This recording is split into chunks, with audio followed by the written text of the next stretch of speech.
Question 2 क्या कह रहा है? क्वेश्चन 2 कह रहा है कि दिखाइए कि किसी धन पूर्णांक का वर्ग 4m+2 4m+3 रूप का नहीं होगा, अथवा दिखाइए कि किसी धन पूर्णांक का वर्ग 4m या 4m+1 रूप का होता है। देखिएगा, मैंने बोला था कि यहाँ पे देखिएगा धन पूर्णांक तो मैंने आपको समझा दिया हूँ, ठीक है।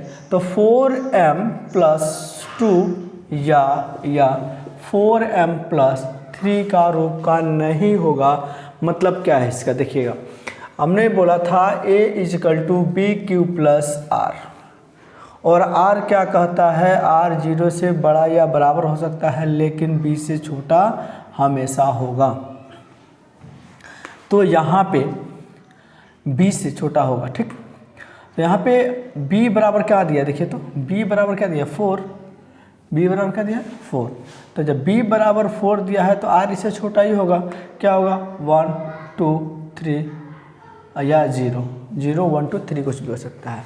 तो मैं आपको बता दूं कि जिस भी संख्या के साथ क्या आता है, जैसे मान लीजिए किसी भी संख्या के साथ आ गया प्लस, क्या आ गया? 0 2 4 6 8, तो वो क्या हो जाती है? सम संख्या हो जाती है। क्या हो जाती है? सम संख्या हो जाती है। और जिस संख्या के साथ है ना 1 3 है ना 5 7 9 होती है, वो संख्या क्या कहलाती है? विषम संख्या कहलाती है, ठीक है। देखिएगा, किसी भी संख्या के साथ अगर 1 3 5 7 9 अगर जुड़ जाता है तो विषम हो जाता है, और किसी भी संख्या के साथ अगर वो 0 2 4 6 अगर जुड़ जाता है तो क्या होता है? वो सम हो जाता है। तो यहाँ पे कह रहा है कि किसी धन पूर्णांक का वर्ग है ना 4+2 या फिर ये हो जाता है 4m+2 या 4m+3 का रूप का नहीं होगा, राइट। तो यहाँ देखिएगा, सबसे पहले हम इसको सम बना लेते हैं, ठीक।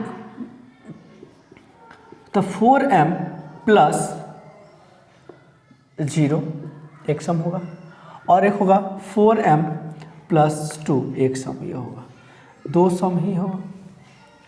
तो जब ये संख्या जब दो ही सम संख्या होगा, ठीक है, सॉरी सम संख्या होगा, सम संख्या, ठीक है, ये भी सम संख्या है। देखिएगा, जब मैंने सिंगल था a बराबर ये था तो 0 और 2 आया था, तो मैं इसका स्क्वायर भी करके देख देता हूँ। अगर 4m+2 करना है नहीं, तो अब हमने यहाँ लिख लिया 4m का होल स्क्वायर, राइट। अब देखिएगा, मैं किसी भी संख्या का वर्ग कर लेते हैं। मान लीजिए 3 है, 3 का वर्ग करेंगे तो क्या होगा? 9 होगा।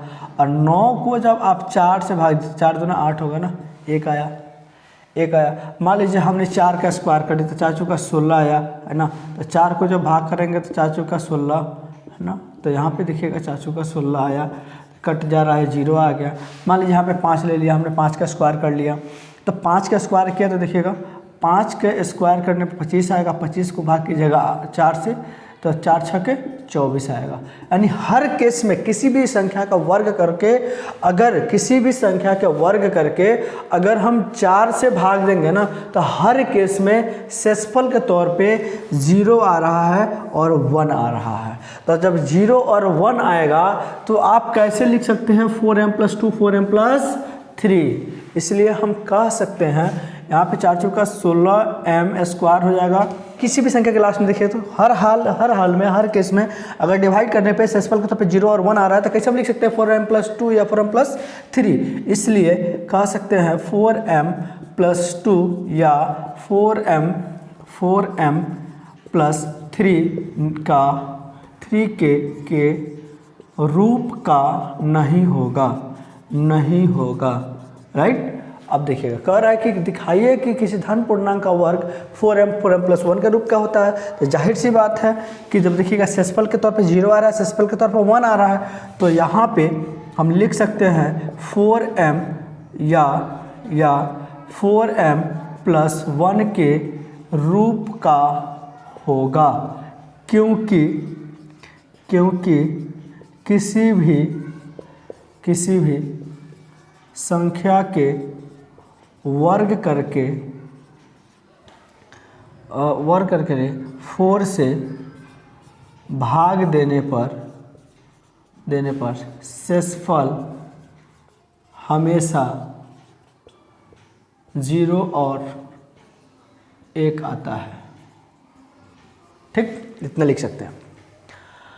और यहाँ पे यही चीज़ 4m+2 4m+3 के रूप का नहीं होगा, क्योंकि किसी भी संख्या का भाग देने पर किसी भी संख्या का वर्ग करके 4 से भाग देने पर शेषफल हमेशा 0 और 4 आता है, इसलिए ये रूप नहीं हो सकता है।